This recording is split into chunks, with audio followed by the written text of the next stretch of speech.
the What Bitcoin Did podcast.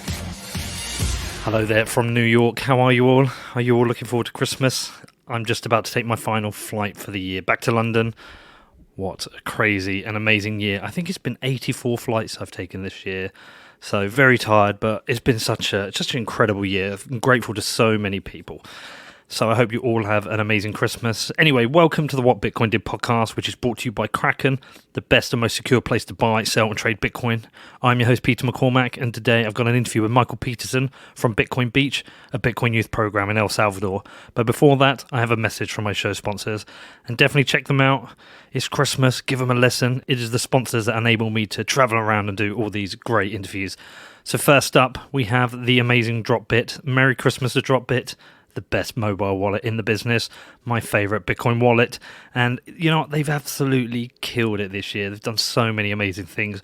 When I first started working them, they were like, we're like a Venmo for Bitcoin. We've made it really easy to send and receive Bitcoin, and you can even text it to people. But now they've added so many more things. You can tweet Bitcoin to people. They've added support for Lightning. You can buy Bitcoin directly within the app. They now support Betch32 addresses, and they've got so many things coming next year. Lightning's now been enabled for everyone, so definitely go and check them out. Download Dropbit, have a play. It is available for the iPhone and Android. Just head over to dropbit.app, which is DROPBIT. App. And also we have Wire, and as their sponsorship comes to a close, I do want to say a massive thanks to Michael and the team, and also wish them a Merry Christmas too. But have you checked out Wire? Let's send them out with a bang. Go and check out what they're doing. They are helping companies across the space offer Bitcoin onboarding. So whether you are a solo developer or a large team, if you are looking to simplify user onboarding and offer your users a fast and easy way to purchase Bitcoin, then you definitely need to get in touch with Wire. They've been killing it since 2013, and they take care of all those pain in the arse items. They sort out compliance, payments, and liquidity so you can focus on building your core offering. Your idea could be the next killer app, so do not let the regulators kill it. If you want to find out more, reach out to Wire or create a developer account at sendwire.com, which is SENDWYRE.com. And also, my newest sponsor for December, Scott Offord, and his company Crypto Mining Tools. Scott is a Bitcoin mining consultant, so I want you to check out his Bitcoin profitability calculator. It's available at cryptomining.tools.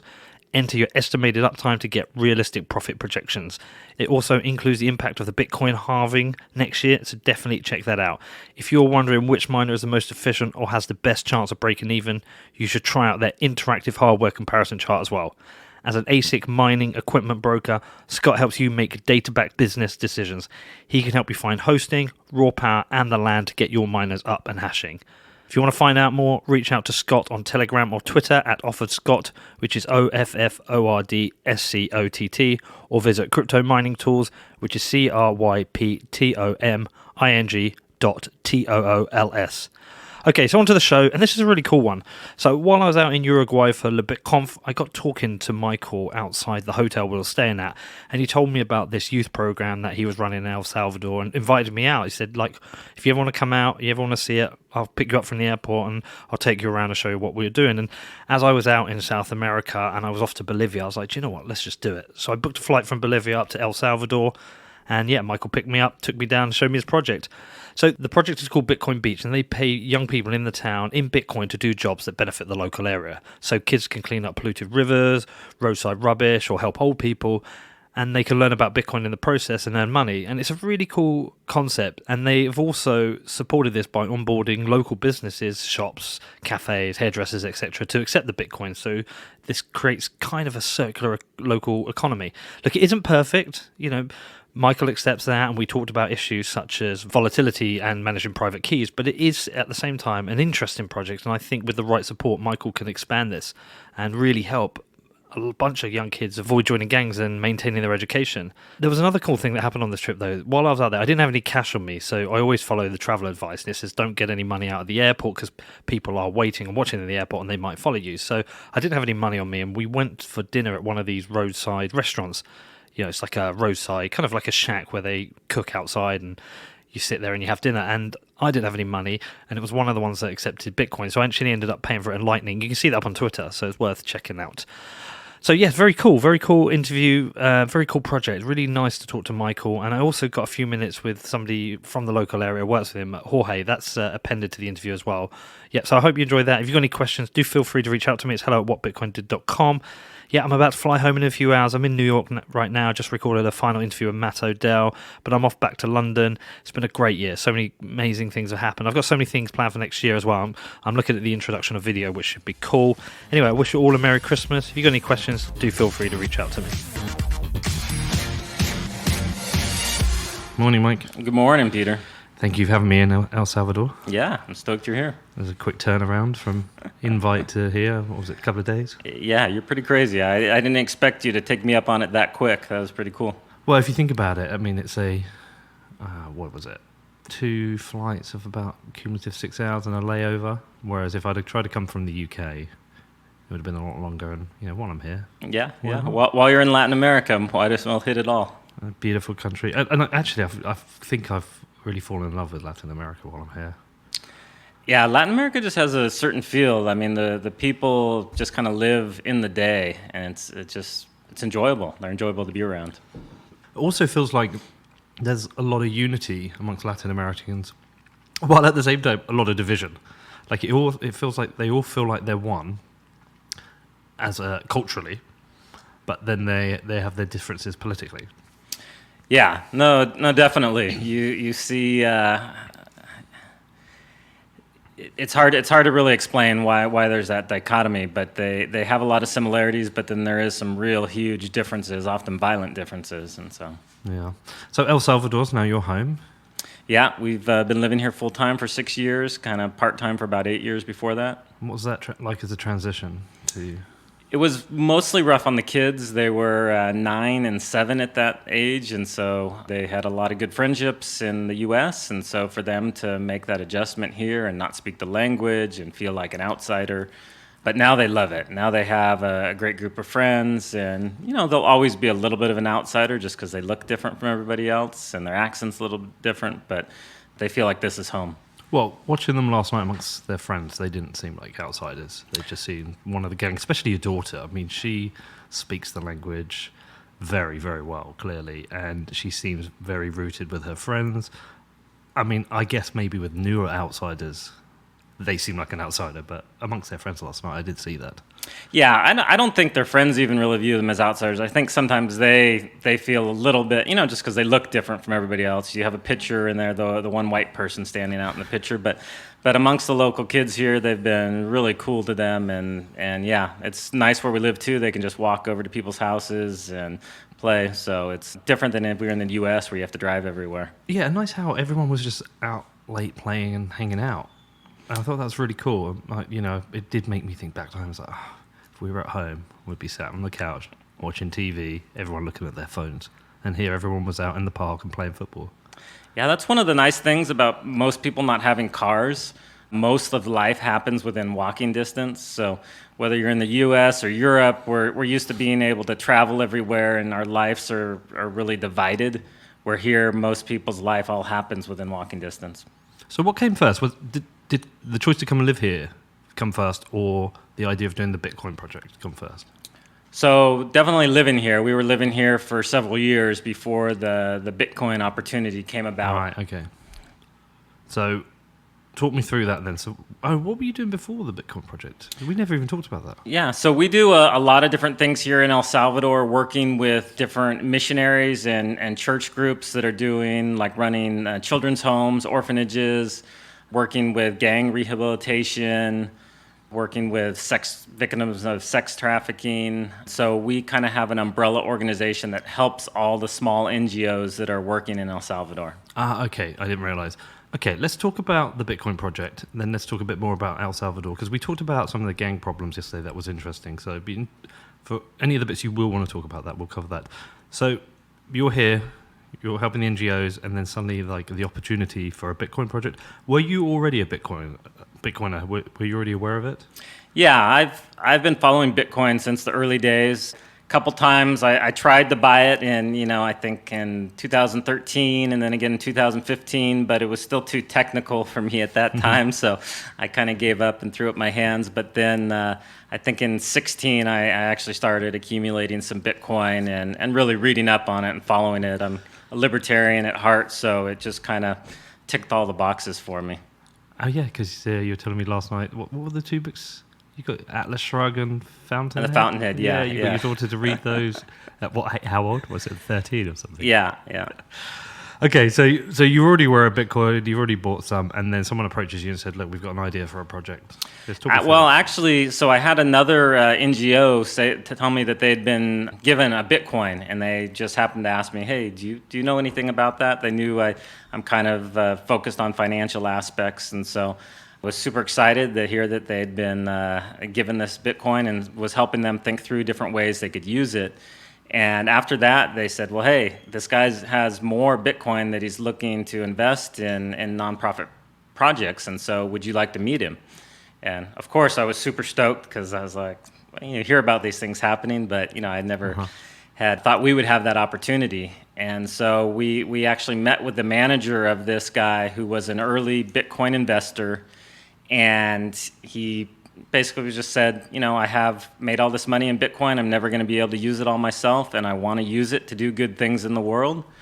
But I also really believe that Bitcoin should be part of that. Like, Bitcoin is going to be part of the thing that changes the world, especially in impoverished, poor nations that have had kind of poor rule of law. And so he said, we're looking for projects that will actually utilize Bitcoin, not just convert it into fiat. That's not what we're looking for. We want them to use it in real ways. And so for me, that was like a dream come true to really think about how we could set up a Bitcoin ecosystem from scratch and have somebody that was willing to back that. Okay, so you've got the kind of like offer. The first thing is you have to go and come up with a proposal for an idea? You have to go brainstorm an idea? Or did you know straight away what you were going to do? No, I had to go back and brainstorm. They made it clear they weren't looking for them to donate Bitcoin and you just to do a one-off transaction, convert it to gift cards or do a kind of one movement thing. They were looking for a project that would actually help Bitcoin circulate. And so I thought about the communities that we work in already and the lack of economic opportunity and jobs there. And so how could we use this Bitcoin that was given to us to create jobs? And it was kind of a chicken of the egg thing. If we're paying people in Bitcoin, where are they going to spend it? But how are we going to get stores and stuff to accept Bitcoin unless people are out there looking to spend it? And so we kind of had to do the both at the same time. We started paying kids to work in different work programs in Bitcoin. At the same time, we worked with the different stores to be able to accept it. So there's been some hurdles along the way, but it's been a lot of fun. All right, so we'll start with the kids first and we'll cover the stores afterwards. So the goal was to offer them an opportunity to make money, like a little bit of pocket money. Are these kids that are still in school or have quit school? Yeah, so we primarily work with kids that are still in school. That's one of the stipulations for our work program. Okay. We definitely want to make sure that they are not leaving school to be able to work, that this will be an addition to their schooling, just because that's the most important thing longer term in life, that they have an education. So they'll work after school and on Saturdays. And it is pocket money, but a lot of them actually will use it to supplement and help their families. I mean, these are families that are living on a couple $100s a month, a lot of them. And so for their kid to be able to make, $100 a month, that makes a big difference in the family. Well, there's somebody yesterday made $100. Wasn't that in a week? Yeah, that was some of the ones that had been working. I think they were being paid for 2 weeks at that time. Okay. And so, okay, yeah. So the money's very helpful to them as well then. Definitely. And what's the kind of work they're doing? So mostly just community stuff. So we have, there's a big pollution problem in El Salvador. It's been historically, people have just kind of trashed the country. And so we're trying to change that culture, especially in El Zonte where we're at. And so we have the kids cleaning the river, picking up trash. They'll also do like minor road repair works in different areas where there's potholes and stuff like that. And then working with some of the elderly in the community, doing outreach to them, seeing what kind of needs they have and doing kind of little chores for them. So filling the gaps and things just around here in El Zonte. Yeah. Okay. Definitely. So when you first started recruiting the kids, you said to them, look, we've got a work program here. Talk me through how you recruited them, what you were telling them. So Jorge, who's kind of my right-hand man, local guy that works with us, he has already really had a heart to reach out to the kids in our community. A lot of the kids are drawn into the gangs here in El Salvador, and a lot of, I'd say 90% of them grow up without ever even knowing their fathers. 90%? That would be what I would estimate. Most of their fathers are either in jail or in the gangs or in the U.S. working. And so it's a huge missing component, and there's a lot of family breakdown here in El Salvador. So Jorge's really wanted to invest in the kids and walk alongside them. And so when I told him we had this opportunity to actually give them some work and allow them to make some money, he ran wild with it. He came up with all kinds of different ideas of things that we could do. And the kids have been super excited about it. I mean, we have more kids entering every week. And how many kids you got now, do you reckon? I think we have about 25 kids in the actual work project, and then we have other kids that we're sponsoring to go to university, and kids that we are, every semester, the ones that get really good grades, they get a bonus in Bitcoin for that. And the ones that are around here, even here in El Zonte, they could easily get drawn into gangs here? Yeah. I mean, it's pretty much everywhere in El Salvador. The gangs control a big part of life, and even where we live, it's definitely a gang-controlled region. And so that's a big thing, is us just trying to keep them out of it. And even a lot of the gang members that are here, they don't want their brothers and sisters to continue in that lifestyle. So even the gang members themselves are excited about what we're doing. Yeah, that was quite an interesting thing. You were telling me about that last night, that didn't you meet with and talk with one of the gang leaders, and they wanted his brother or somebody or he wanted to support what you were doing? Yeah, so Jorge was actually approached by one of the main leaders of the gang here in town, and he asked if we would start this program in kind of the poorer part of town. We were doing it on the beach side, but he asked if we would do it kind of where more of the locals live, and a lot of the gang members live in that area, and he wanted them to have a program, that they could walk to safely, and so that their brothers and sisters and kids would have a different life than the one they have. Did that surprise you when you heard that? It did a little bit, but I do know in general the draw of the gangs is because there's not other opportunity. And so the longer we're here, the more I realize that even the gangs themselves, most of them don't want to see that lifestyle continue. They would rather have a better future for their own kids and siblings. Do you think that's a recent thing? This is like a cultural change, or? I think the gangs in El Salvador are probably been strong here for about 20 years, and so I think you see some of the original gang members realizing that the life choices they've made were probably not the best, and there's been a lot of pain and grief and death and time in jail, and they don't want that for their kids. Everybody wants the best for their kids. It's strange that you say we're in a gang-controlled area, because I haven't felt anything. In my head, I thought we would drive in, I would see guys with long blue shorts, high socks, big T-shirts and tattoos all over them. And I've not seen anything to make me think this is a gang-controlled area. Yeah, I think that most of it happens behind the scenes, and it's actually a lot less now than it has been in the past. We definitely see things improving, and I think part of that is just the opportunity that the kids have, the park that we built over in that region, and just the kids knowing that if they continue on to high school, there's an opportunity for them to go to university. And so we're really seeing a cultural change even in our community. Do you feel maybe a weird sense of protection from the gang? Do you feel they would protect you? I think that they like what we're doing in the community, and I think that if there was going to be harm coming to us and they knew about it, that they would probably step in and do something about it, just because they like what we're doing in the community. And so I don't think they want that to stop. Amazing. Okay, so when you first recruited your first set of kids, talk to me about explaining Bitcoin to them. Yeah, so that was a little bit of a learning curve. We got a little too technical in the outset and trying to explain to them, about holding your keys and, all the different attributes and how it fluctuates and goes up and down. And you could just see in their eyes they were just kind of overwhelmed. And so we kind of scaled that back and just set up a phone wallet for them and helped them make their first transaction. And when they did, it was like a light bulb went off, like, oh, wow, I just moved money from your phone to my phone, and just like that. And so we found that that's the important first step, is to show them how to do it. and then try to teach them more of the technical aspects behind it. I guess historically they wouldn't have had debit or credit cards, so they never had electronic money. Everything would have been cash. Yeah, I mean, you do have some, but most of the kids in the village would never, and the people, their families, most of them never would have had those. So they know they exist in theory, but most of them have never interacted with them. So for them, this is the first time for them to see money be able to move, electronicronically. Yeah, I guess that is a kind of wow moment. Yeah, I mean, definitely some of the stores that are part of our project now, I mean, they're roadside stalls that, don't even have electricity. And they're taking mobile payments in Bitcoin on their mobile phone. I mean, it's just crazy. These are places that would never be able to take credit cards, but now they can take payments over the phone. Well, if you think about it, last night, I had to buy something. I don't have cash. Like, the one thing I didn't have was cash. I read on the warnings on the websites were don't get out cash at the airport or street ATMs, because these are the places where people will see you and follow you. The best place to do it is inside a mall. So we didn't get a chance to go to a mall. So I don't have any cash on me. Yet I was able to buy for dinner with Bitcoin because I had it.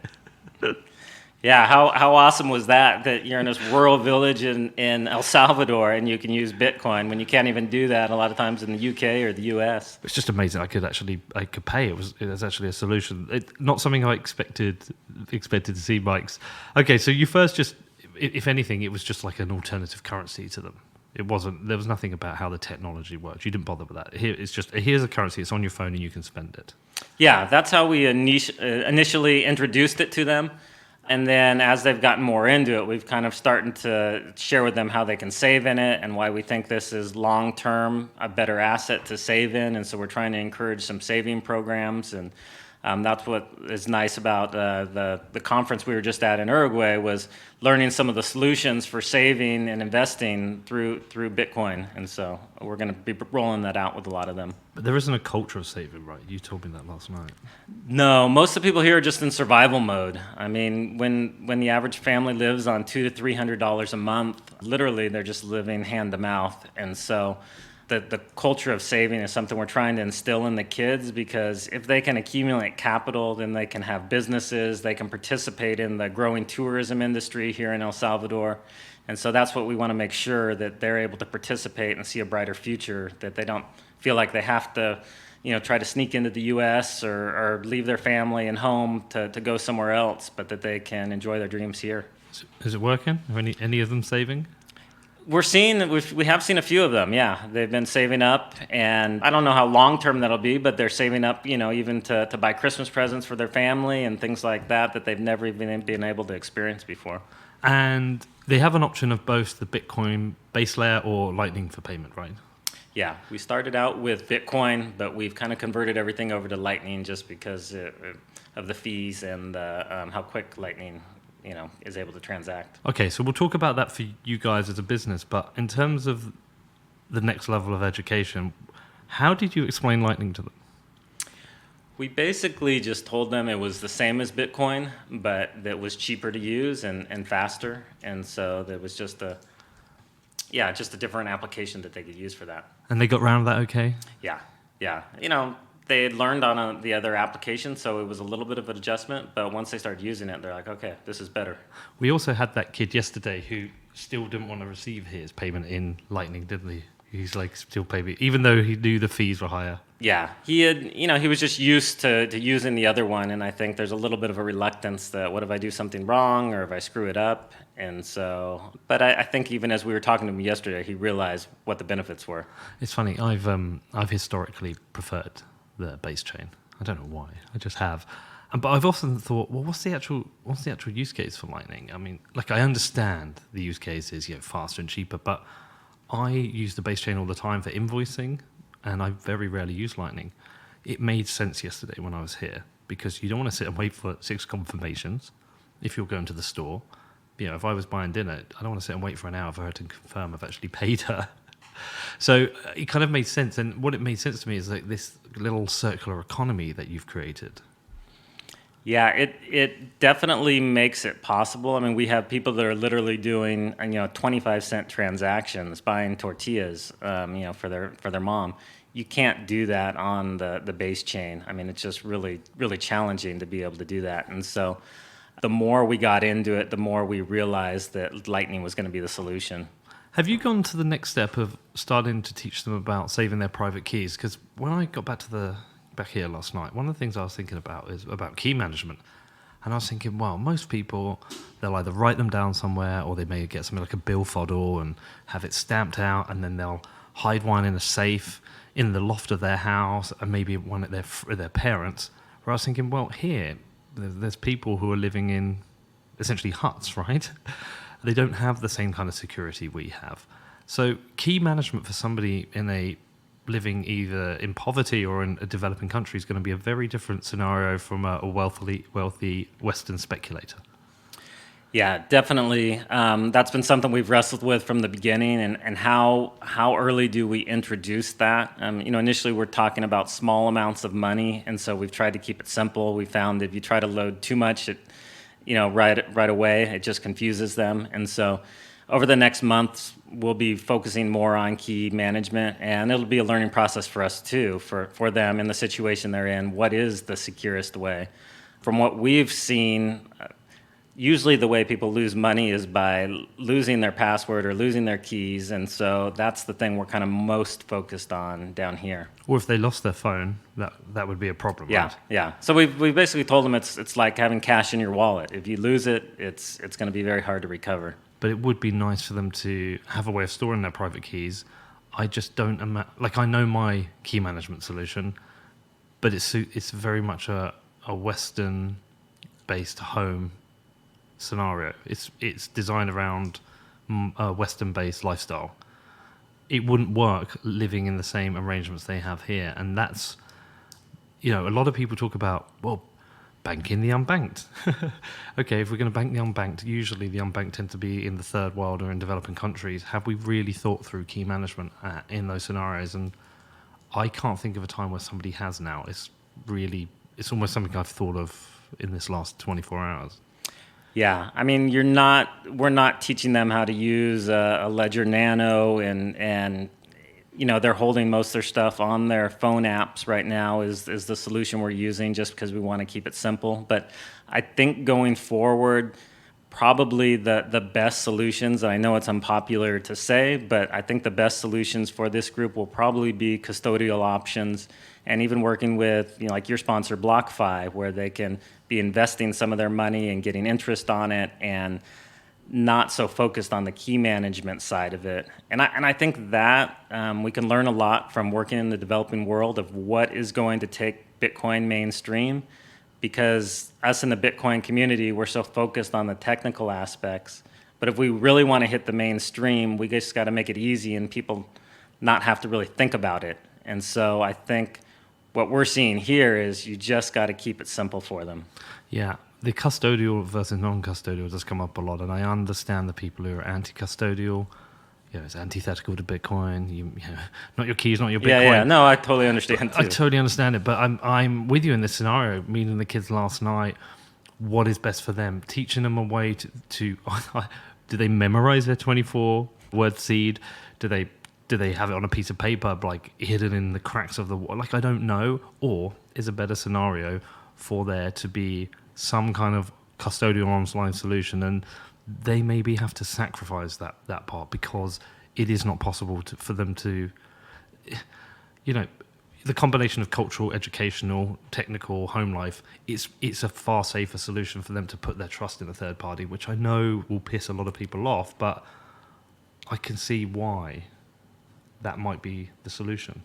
And I think it doesn't have to be the long-term solution. I think as they get further along and as they're able to learn more about it and have a better understanding, then we can move them over to non-custodial.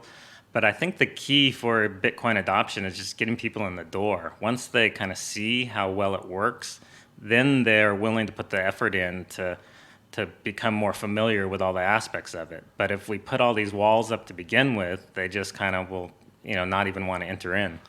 Yeah, it's almost like a scenario of my father. Like, he doesn't have Bitcoin. He's thought of buying it a couple of times. And he has three options. I buy it and manage it for him. which means I can steal it. The second option is he uses an exchange, a Kraken or a Coinbase, and they custody it for him, and he trusts them, not your keys, not your Bitcoin. Yeah. Or he custodies it himself. And the third solution is a terrible one for him. He can barely work a remote control. He will almost certainly make a mistake and lose it. So he essentially, and this is a guy for, my entire life I've had to program TVs, fix his computer, teach him to email. He still doesn't understand the difference between a search engine and a browser. It doesn't matter how many times I explain it, he can't tell the difference. So in that scenario, somebody like that, perhaps there's lower risk in a custodial situation, which I know is antithetical. We keep having to say this.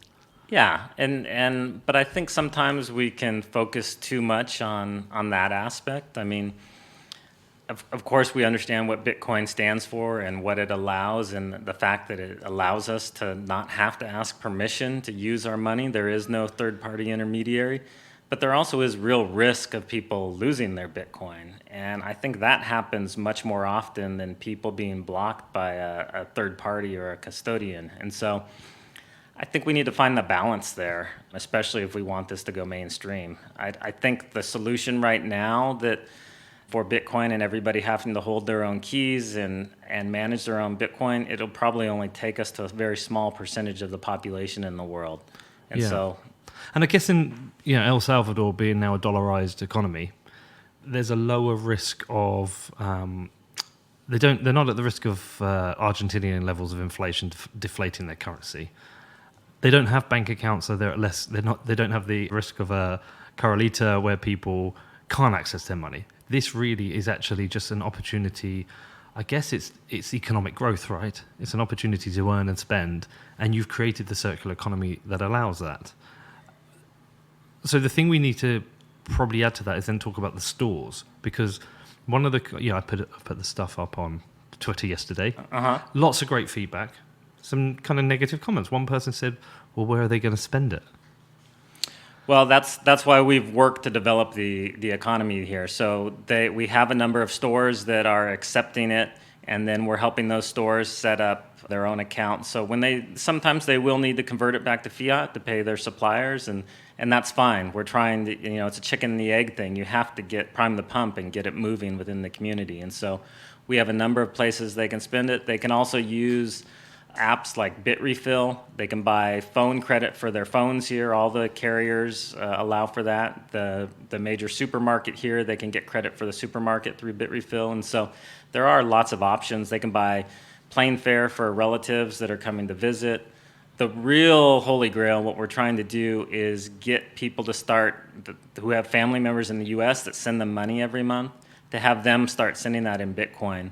El Salvador has about $5 billion a year that comes in remittances from the U.S., and Western Union and the other money service agencies, they siphon off like 5 to 10% of that. So that's a huge chunk coming from the poorest of the poor. And so if we can get them sending that in Bitcoin and have that going into their pocket instead of the big companies, it can make a huge difference here.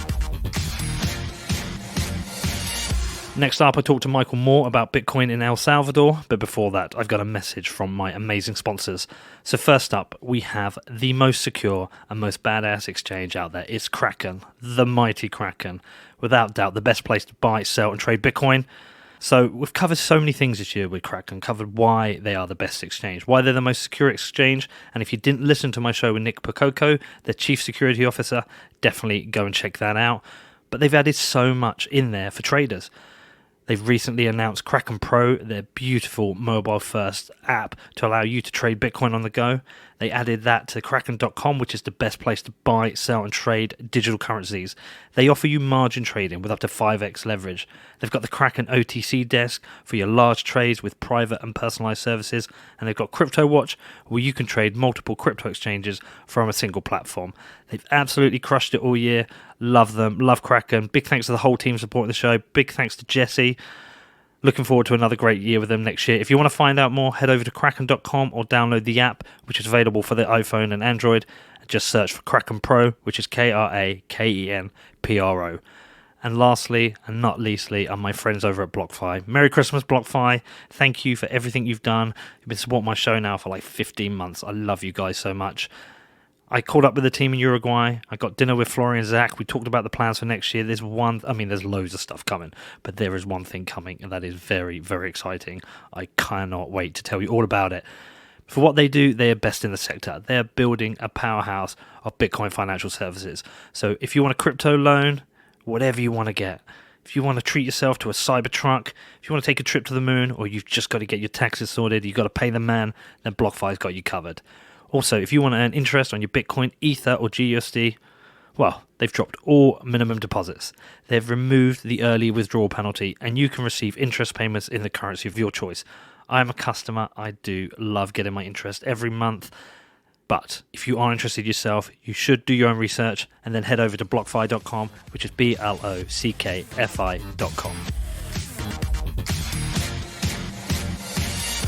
So the stores who are now accepting Bitcoin, let me ask a question on that. So they take the Bitcoin, they pay. Are these family businesses or will they have staff?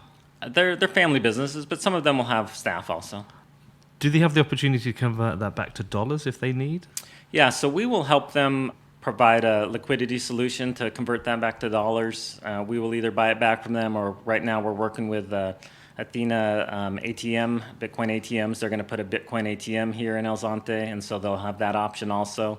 But there's also, whether it's BitPay or there's a few other companies we've been talking to that they can set up accounts for and just send it, and they'll automatically convert it for them. And are they happy receiving Bitcoin? How do they feel about it? Have you talked to them? Yeah, they've been really happy. One, it's additional customers. I mean, a lot of these were kids and other customers that didn't have the funds before, and so they've seen a huge uptick in sales. Mm-hmm. But they also said just on the security front, it's been a lot better for them because now they're not holding all this cash, not having to run to the bank all the time to deposit it, and so it's actually much easier for them to handle. Oh, wow. That's interesting. Okay, so the big question, and we talked about this yesterday, but we should talk about it here. What about the volatility? The volatility has definitely been an issue. Not so much for the kids in the program, the different people we're paying in Bitcoin. They're usually spending it, on a fairly good rate, and so they're not holding a lot, so the volatility hasn't really hurt them. For the stores, it's definitely an issue. And so to make sure they don't get a bad taste in their mouth right off the bat, we have agreed to help mitigate any losses they might face in the first few months of the program till they can kind of learn to balance the currency risk. And so during these 3 months, if there's a really down week, we will goose up their accounts so that they're even. But then they also have to see when it rises and the potential with that. And do they have to pay you back when it rises? No. They're in a win-win solution. Yeah. So I guess ideally, you'll eventually get them to a situation whereby any Bitcoin they have is automatically converted to dollar. That would be, we'd like to have them maybe saving half of it and have that as a long-term savings program, but keep that in Bitcoin, but then convert maybe half of it that they need to pay their suppliers and that sort of thing. So they can kind of still benefit from what we feel will be the long-term appreciation of Bitcoin, but be able to carry on their, they obviously have to pay for the goods that they're selling, and so they need a solution for that. And how many stores do you have signed up? So right now we have 2 stores, Pupuseria, which is kind of the local fast food restaurant in El Salvador. We have a haircut place, a place that does nails, and then we have a coffee shop that will be starting next week, and that's where we're going to put the Bitcoin ATM. Nice. So it's growing. You have got a good kind of like circular economy here. Yeah, we haven't had any complaints from the people. They have plenty of places to spend it, and most of these are kids that don't really leave the community anyways, and so these are the natural places they'd be shopping anyways. So what are the challenges you're running into with this? What are the difficult side of it? One of the initial challenges was the size of the transactions that we're doing. They're really small, and so when we were doing everything on chain, obviously the fees were a component of that, and the time that it would take to receive confirmations. And one thing, I've been in the Bitcoin space for a while, but I'm still definitely learning, and I'm not an expert. And one thing that surprised me that I hadn't realized was an issue was when you accumulate a bunch of small transactions and then you try to move those out of your wallet, I guess the size of that transaction is super big, and it's very expensive to move. And so we were the stores that were receiving all the transactions, when they went to move them, they took a big hit on those fees. And so that was something we had to find a solution to, and that's why we moved everything over to Lightning. Are there any other challenges or any other observations you have of Bitcoin as somebody who's creating a community around it that maybe others aren't aware of? I think that you're always going to have a natural skepticism to promises of what Bitcoin can achieve. And I think specifically in what we're doing, because we're employing the youth, and they're, is always worried that maybe this is a scam or maybe we're seeking something out of it for ourselves. But I think the longer term, they see, obviously we're not personally benefiting from this. This is something just for the community. And so that just takes a little bit of time and trust to overcome those things. And education and I guess the magic moment of first receiving, first spending, and because it seems all natural for them now. Yeah. Once they make a couple transactions, it's like they've been doing it their whole life. We have found, initially we planned to work more with the parents, but we found that it's much better to start with the kids and allow the kids to teach their parents about it. I mean, that's how I learn about technology things, from my kids. So I just told you about my dad. There is a fair and solid argument that people would say, well, you could have done this with dollars. You could. And that's something that we've been very cognizant of from the beginning. But we think because the economy in El Salvador is so dependent on money sent back from the U.S., that there's a huge competitive advantage if they can start receiving that in Bitcoin. They'll save all the money from that. You also have the security aspect of it for both the stores and the individuals. They're not walking around with a bunch of cash. They're not worried about getting robbed in that way. And so we feel that's beneficial. And then also, these people don't have any banking solutions. And so this is opening them up to being able to have a savings account that earns interest, being able to have a vehicle that they could one day possibly even get loans in. And so it's opening this whole new world to them that they couldn't have if they were just dealing in US dollars. I guess also, though, if we're fair, if you end up building a Bitcoin economy here, rather than walking around with dollars, they may be walking around with Bitcoin, and people would be aware. There's a lot of security fears with Bitcoin. Have you had any of those kind of worries that people would come in and try and extort the Bitcoin rather than cash? I mean, it's obviously always a concern, but I think that cash is always the easiest thing to steal from somebody. And even though it's still possible with Bitcoin, it does take another level of sophistication, and it's a little bit easier to trace. I mean, cash is basically untraceable. And so we think that it's still, while it's not perfect, it definitely is an advantage to cash. Has the government regulated cryptocurrencies? The government here, from my understanding, is still kind of in a wait-and-see mode. I think they're waiting to see what the rest of the world does. They did issue something on ICOs 2 years ago that those aren't allowed, which I think was a good thing. But with Bitcoin, they're kind of in a wait-and-see mode. We'll see what happens when we bring the ATM in. Right, okay. Because it was interesting. Bolivia was the first country I visited where it was banned. Oh, really? I didn't realize it's banned there. No, I didn't realize till about a day before I went. And I met somebody there, and they said, look, people use it, nobody cares, but you can get arrested for it, if you have got it, which was quite interesting. Are you aware of other Bitcoin communities in El Salvador? Is there anything else going on, or?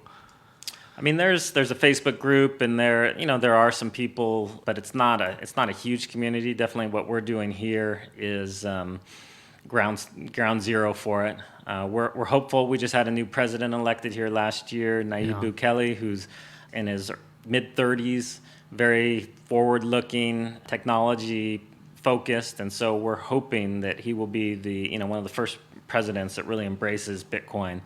Also, because El Salvador uses the U.S. dollar, they're not worried about protecting their own currency, so they could, if they really embrace Bitcoin, it would give them a big competitive advantage. He's got you're telling me he's very popular. What was it, 88% approval rating? Yeah, 88% approval rating right now. It's unheard of. Yeah, but tell me about his, because you told me about his campaign.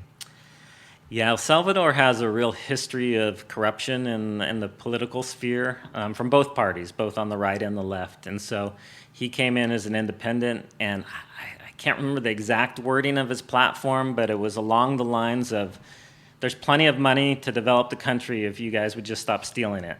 So that was the gist of his campaign slogan. So what's next for? Let's talk about locally. El Zonte, your program. What's stopping you expand this to 100 kids, to 500 kids?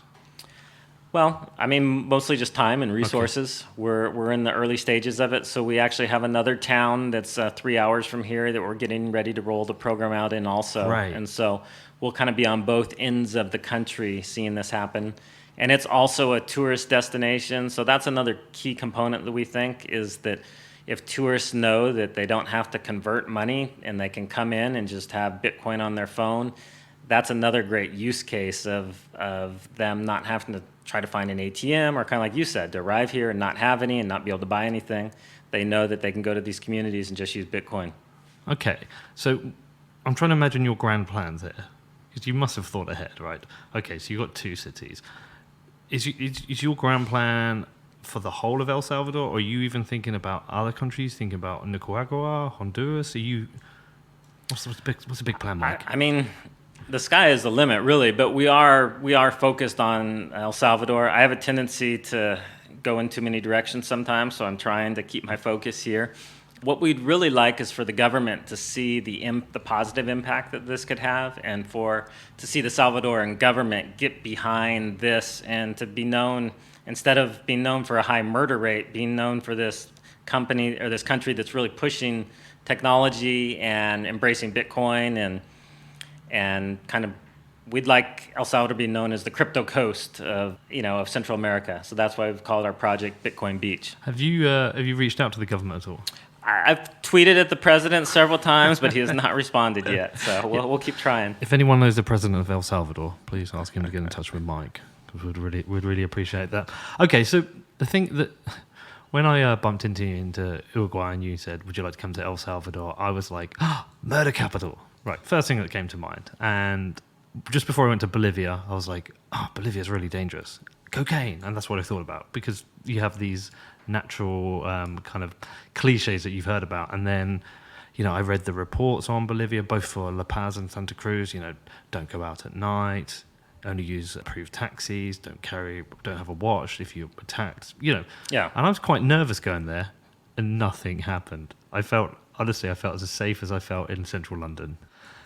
Coming out here, I was, had the nervous excitement of coming to a country I've heard so much about. I've watched about gangs, I've watched about prisons in the country.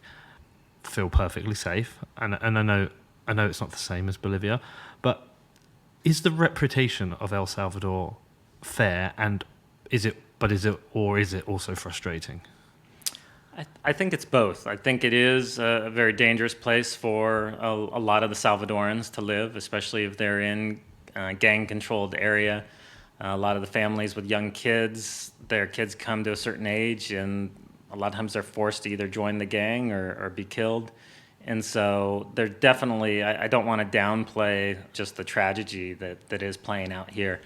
But we are seeing huge positive changes. In the past year, the murder rate has dropped by 50%, which is obviously huge. Why do we think that is? I think a lot of it has to do with the new president. Right. And he's been both offering positive opportunities and economic growth for the young in the society, and so they're choosing that route rather than the gangs. But he's also been firm with the gangs and is trying to really crack down on them, and especially in the prisons where they control a lot of the activity. He's isolated a lot of the leaders. He's taken away their cell phones, and so he's kind of coming at it from both with sticks and carrots. And so that's been a big positive change. And El Salvador is just a beautiful country. I mean, you see it here. It's just unbelievable. Honestly, it's stunning. So the tourism opportunity is huge, and they have great surfing. The waves are amazing here, and so they're really focused right now on developing tourism, specifically around surfing and that crowd. Okay, so I want to talk a little bit more about the gang side of things. Before I came, my assumption was the gangs would be drug-based gangs, because it's South America. I assumed there would be local drug dealing and also the trafficking of drugs from certain countries through El Salvador up into the US. But that's not the business of the gangs, right? No, El Salvador's not on the main drug route. I mean, you'll have some drugs that come through, but the main focus of the gangs here is extortion, and it's primarily of small businesses. So, as I said to you yesterday, it's kind of like a tax. Yeah, basically. I mean, anything from somebody selling tortillas on the side of the road to the person walking around selling used clothes, depending on the community that they're in, they'll be paying some type of protection money to the gangs. And it's really sad because it's really held back the economy in El Salvador. A lot of people who could grow their businesses choose not to because they don't want to become on the radar of the gangs. And we've known a lot of people they've been extorted and they've just decided to shut down their business rather than to kind of face that risk. Because the amount they're being extorted for is too high to make it operationally profitable, or I think both. I think some of them just as a matter of conscience, they don't want to be paying into the system that they don't agree with. And there's always fear that if they extort you once, they're going to come back for more. And so some people have just decided they'll move somewhere else, or they'll just go get a job somewhere rather than have a business that'll be a target. And saying no is risky? Yeah, definitely saying no is risky. I mean, that's why the murder rate's so high here. A lot of the people that are killed are people who have said no to paying the extortion. And so, but hopefully we're seeing that changing, and I think we see even for a lot of the gang members, they realize that's not the road forward. They want something better for their own kids, for their brothers and sisters, and they want the economy to grow. They want there to be opportunity. Part of it is you have had there's a real chasm between the rich and the poor here, and the gangs are somewhat of a reaction to that, of the poor being able to feel like they can fight back and take back some of that power from the rich. But the unfortunate thing is it's usually the poor that are most impacted. The rich have security, and so they're not really impacted by it, and they wind up extorting their poor neighbors. And so hopefully we're going to see that change over the next several years. Do you think, because you tend to find in developing countries, people don't have laptops. There's no wired internet, but they have mobile phones. They have access to a mobile internet. Do you think a more connected world where perhaps the youth in El Salvador are connecting with or seeing the rest of the world is making them want to live a different life? Do you think that has a positive influence? The reason I ask is when I've interviewed Tae Yong-ho from North Korea, who's the most senior defector, he said the most important thing for North Koreans is to see Western culture. Do you know if that's had any influence? I think that has had some impact, but it's been both good and bad. I think you see some of the materialism creeping in, and so I would say that's a negative thing. But you definitely see some of the other Western values, especially how women are treated and those sorts of things. You see that kind of changing within the culture, where there's historically been a machismo culture here that's been kind of degrading the women. But you see that starting to change as they see tourists come in, they see women traveling by themselves. And so that's been a positive thing. Yeah, because you also mentioned there has been a problem with sex trafficking in the country as well. Is that tied part to the poor treatment of women, or is that just a sideline business? I think that's more of a function of just the poverty. When people are desperate and they don't have a lot of opportunities, they fall prey to predators. And so a lot of people will come into communities, they'll promise jobs, they'll promise that they'll take them to the U.S., they'll promise all these things, and then they basically kidnap them and force them into prostitution. Okay. So talk to me about the future. What's coming up? Tell me about the project. What's coming up for the future of the project? You talked to me about expanding into lifeguarding. Yeah, so we have a lifeguard program that we're developing here. We were in a coastal city, and there's at least a few people that drown every year here. And so a lot of the local kids are either they're fishermen or surfers, so they're strong swimmers.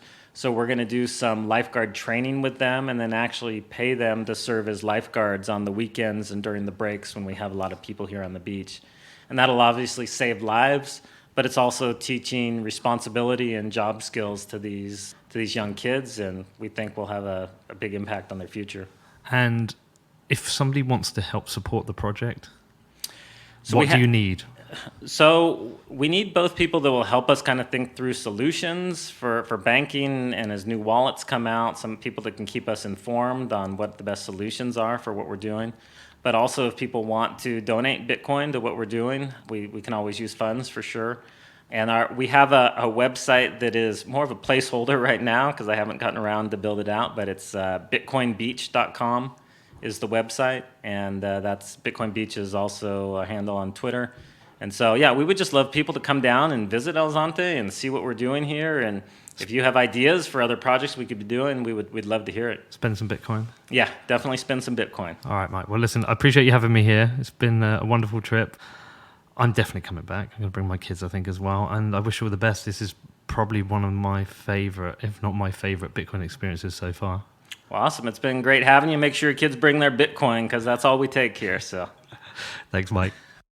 Hello, Jorge. Hello, Peter. So you're working with Mike. So it's great to meet you. It was great to meet you in Uruguay. I didn't realize that was your first time on a flight. Uh-huh. How did you enjoy the flight? Good. It's my first time, but I really enjoyed the flight and the conference. It's amazing, everything, how I learn. So I'm ready to try to start to teach more kids about the programs. So how long have you known Mike? I know Mike for almost 10 years. 10 years, wow, Yeah. okay. And what were you doing before the project? Before, I am a surf instructor. Okay. I am working for make a big contest like for surf competition for the world. So I work making surf magazine. So Okay. this is the kind of job I have. So always surfing. But after few years, I continue to surf. But I feel tired. Always teach kids about surf. Okay. But I'm thinking in my future. But I know one man. He always come and he asks me how I feel and how it's my family because I have my daughter in the first year when I met Mike. Mm-hmm. So he started to explain me about the life. Okay. So I can understand the life, and he explained me one day the family is the more important than life. Yeah, I've learnt that too late. So I stopped to continue make money in surf, and I start to put more time in my family. Okay. After 10 years, I'm here. I changed everything kind of life, and I start to continue to explain my body. Family is the more important. Well, and that's very important in El Salvador because a lot of children do not have their fathers around. Yeah, this is part of the kind of job I'm working. Try to help kids in the communities. They don't have maybe fathers or the fathers drink a lot of alcohol. So this is the kind of job I make. Try to walk with the kids and try to explain about the life. I explain it's very important to stay on the school. So we have sometimes we have a surf camp. I teach how they need to surf. We're working for they can stay lifeguard. And so we have a surf lesson, skate lesson, Bible study, what the other for lifeguard. Okay. So we are working with the kids when they are on the school too. So I very focused to try to walk in this community with every kid. We have almost 120 kids in the program. Wow. And we have almost 35 the parents. When I see kids, the fathers drink alcohol, I want to stay really good friends with the son, and then I go for the father. So now I start to work in construction, and the father, for the kids, the father they drink alcohol, they stop to drink alcohol, and they are working now. Not for me, they work with me. Okay, great. We working together. I walk in the life, I teach. You don't need to drink a lot of alcohol for feel better, feel good. So they start to work in the construction. So now they are working in the construction, and the kids are working too. They use no work. It's more like they help in the community, and we help with Bitcoin donation for they can continue the school. So if the father are working in the construction, not drink any more alcohol, the kids are learning surf, Bible, skate, swim, and making money. So the kids is super cool. Everything is good.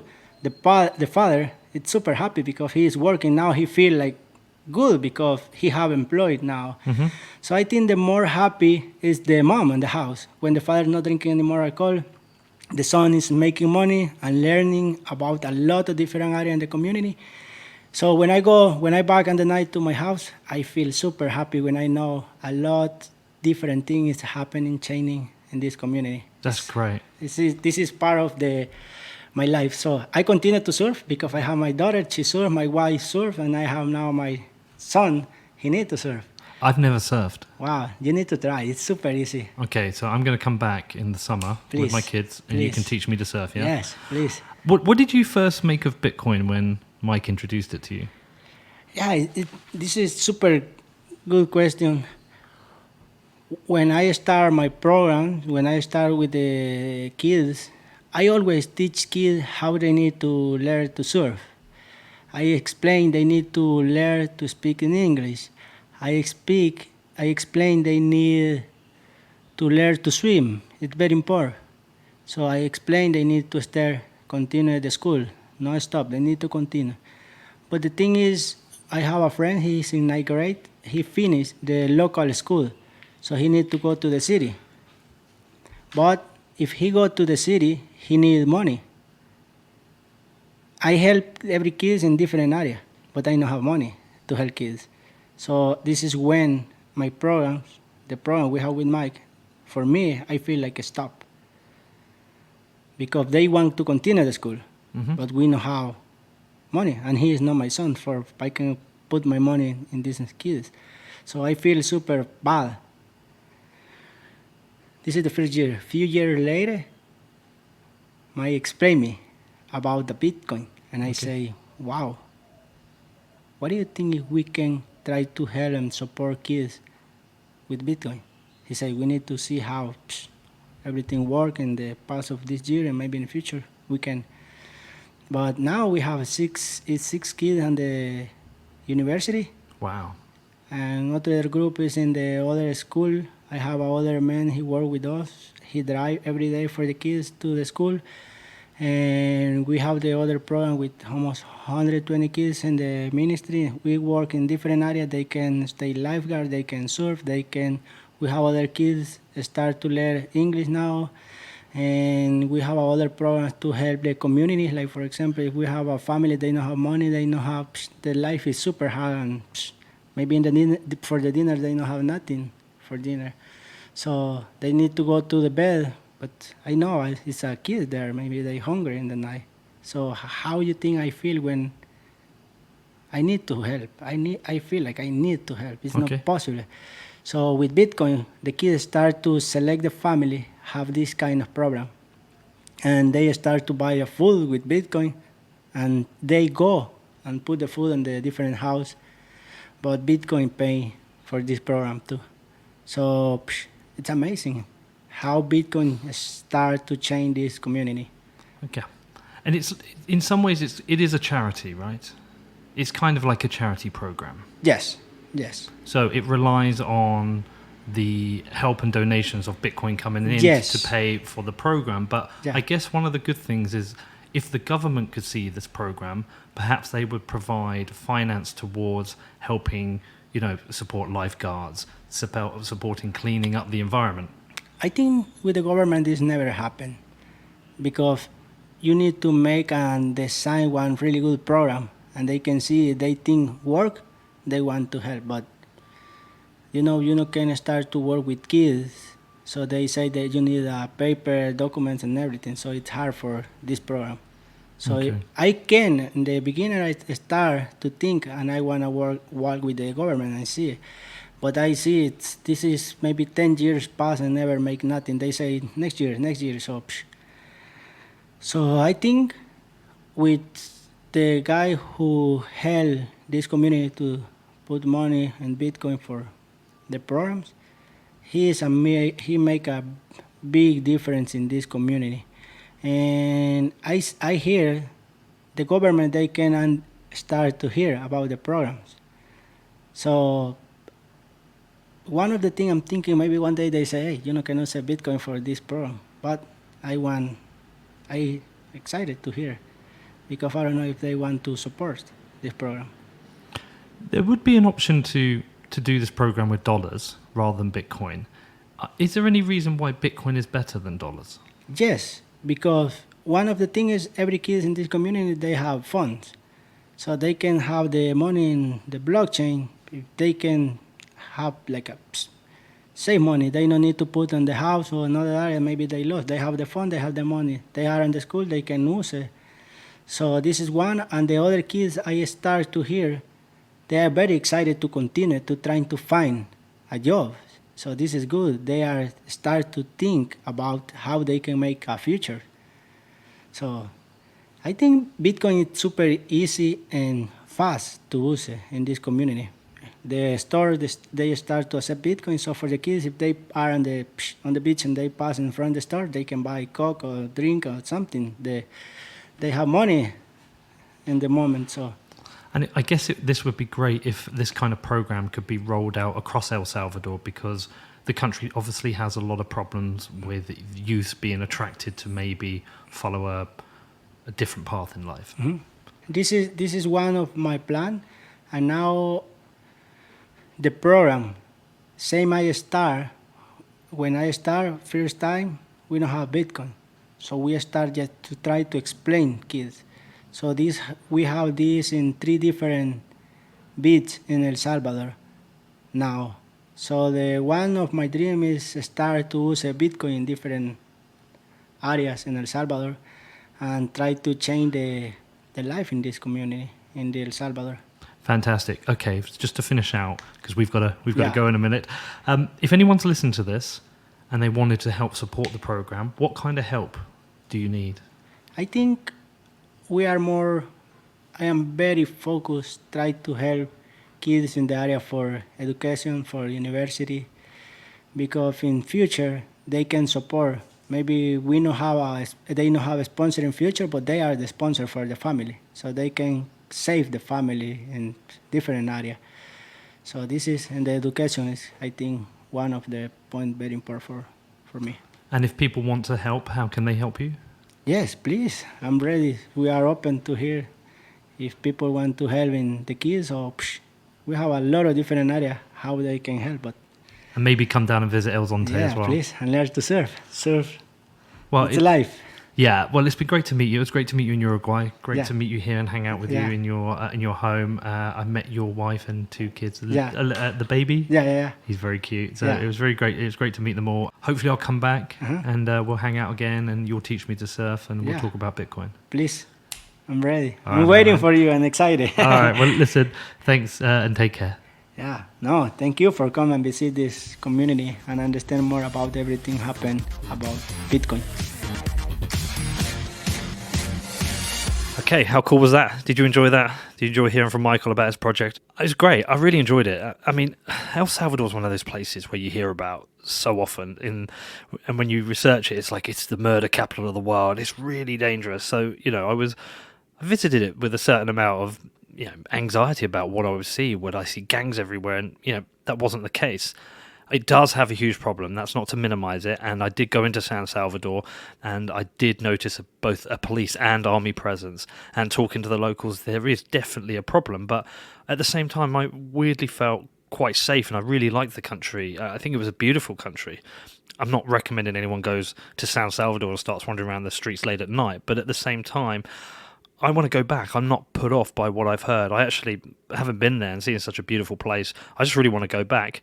I also really like this local outreach program, this social program that Michael's done. I think it's really important what they're doing, just what it gives the kids, this opportunity to avoid gangs and stay in education. But it's also very cool to see Bitcoin being used in this way, to see this kind of circular economy, which is Bitcoin based, and also the adoption of Lightning as a method of payment. As I said, it's not perfect. There are issues relating to volatility and private key management, but it's a start. And Michael is seeing the problems and seeing the hurdles, and he's always looking for solutions. So I'm pretty sure Michael would like to speak to anyone who thinks he can help with the project. But very cool. It's making me want to travel to other countries and find out more. As ever, I hope you enjoyed it. If you do have any questions, you can reach out to me. My email address is hello@whatbitcoindid.com. And massive thanks to everyone who supports the show all year. Doesn't matter whether you're a sponsor or a listener, anything you have done to support the show, thank you. I want to say a Merry Christmas to all of you. I'm off home in a few minutes. I'm going to get my final flight of the year. I've done 84 this year. I'm tired, but I've had such a great time. Big love to you all. Have a great time with your families, and I will see you soon.